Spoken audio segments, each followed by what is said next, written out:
Okay, let's look at question 7, right? By considering the general term in the binomial expansion, explain why every term is dependent of x. Find the term dependent of x in the expansion of this. All right, okay, let's take a look. Okay, so the general term in the binomial expansion is this, right? Okay, so from our formula, the general term is actually this part over here. Okay, so we'll start off with t r plus 1 equals to nr. So in this question, okay, sorry, let me just delete this away. So imagine if our question is 3 over x squared plus x to the power of 8.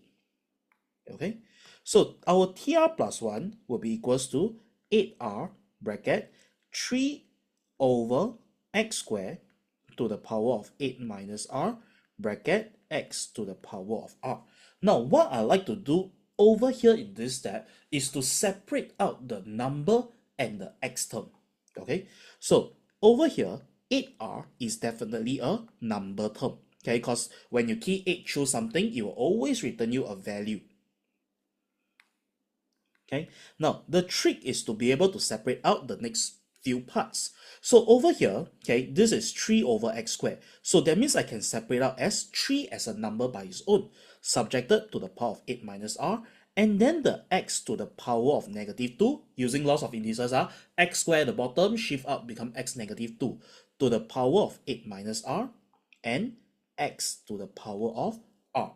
Now, however, take note, if this was a 3x, for example, then we will have a 3r as well. Okay, separate the number and the x term. Okay, now, then over here, right, we need to understand that this first two parts over here gives us our number or coefficients, right? These are our coefficients.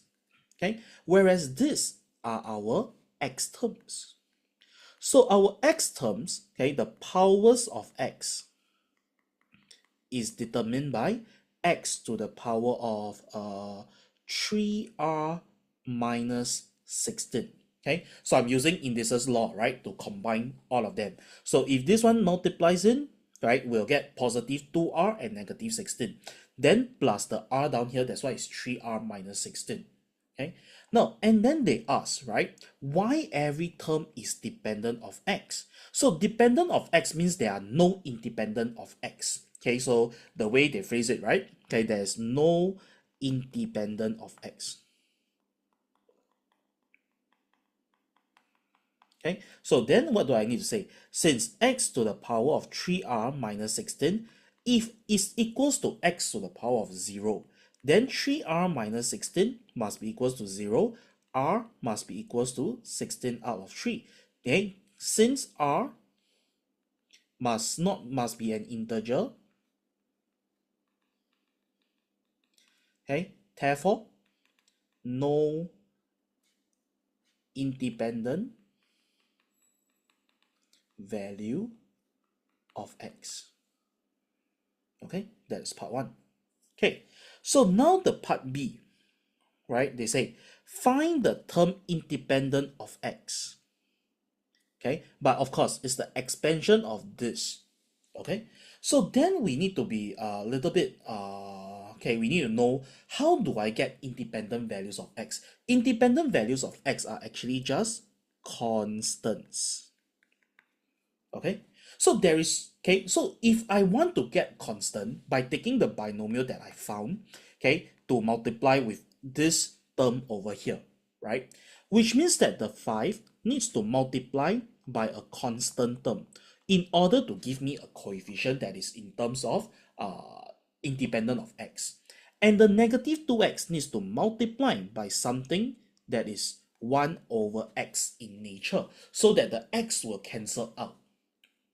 Okay, so which one exists? We know that the constant doesn't exist, so this 5 is practically useless. Okay, because it will not multiply by any term to give me a term that is independent of x. So then I need to see, right, whether we can get a negative 1 power term. Okay, because remember this is x power negative 1.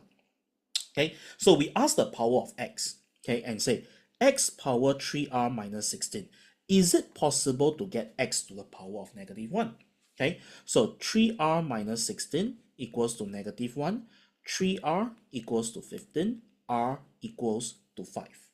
Okay, so r equals to 5 means, remember, this is tr plus 1 formula. So that means it's t6 is equals to 8 choose 5 bracket. Okay, the coefficient is 3 to the power of 8 minus 5, 8 power 3. Okay, so T6 has this as a coefficient, and it will lead to x to the power of negative 1 as the x term. Okay, this is guaranteed.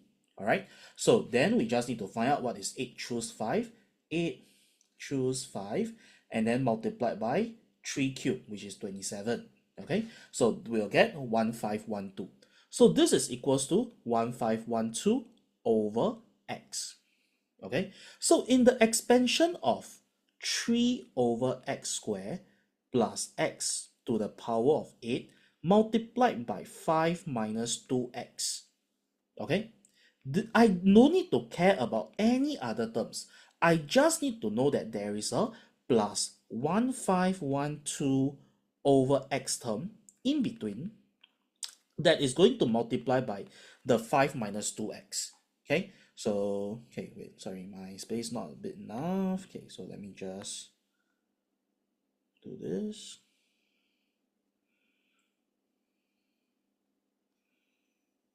Okay, therefore, the term independent of x, so x0 will be equals to 1512 multiplied by negative 2, which is